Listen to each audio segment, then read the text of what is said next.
दोस्ती, गलतफहमी और पछतावे की कहानी। रवि और विजय बचपन के दोस्त थे।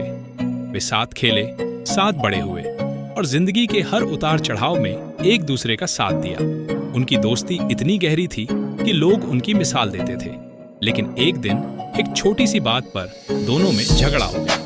किसी ने कुछ कहा, किसी ने कुछ गलत समझा और अहंकार के कारण दोनों ने एक दूसरे से बात करना बंद कर दिया। समय बीतता गया। रवि और विजय ने अपनी अपनी जिंदगियां बसा ली, लेकिन उनके दिलों में वह पुरानी कड़वाहट अब भी जमी हुई थी। वे कई बार एक दूसरे को याद करते, लेकिन कभी पहल नहीं की। छोटी सी गलतफहमी ने उनकी पूरी जिंदगी के रिश्ते को खत्म कर दिया। सालों बाद एक मुलाकात वृद्धावस्था में, जब दोनों की दुनिया छोटी हो गई थी। एक दिन अचानक उनकी मुलाकात हो गई। वर्षों बाद एक दूसरे को देखकर उनकी आंखों में आंसू आ गए। वे समझ गए कि उन्होंने कितने साल बर्बाद कर दिए, सिर्फ एक बेकार की बात को दिल में रखकर। उन्होंने एक दूसरे को गले लगाया, पुरानी बातें याद की और महसूस किया कि दोस्ती कभी नहीं मरती, बस वक्त के साथ धुंधली हो जाती है। लेकिन वक्त किसी का इंतजार नहीं करता। कुछ समय तक वे फिर से साथ समय बिताने लगे।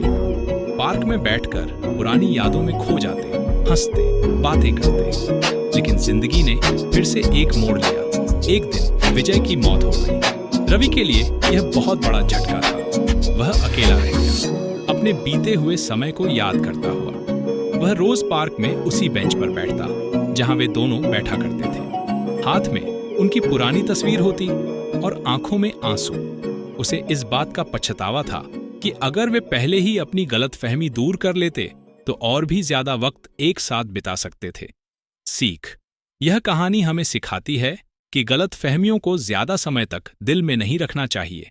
कभी-कभी एक छोटी सी बात भी जिंदगी के सबसे खूबसूरत रिश्तों को खत्म कर सकती है।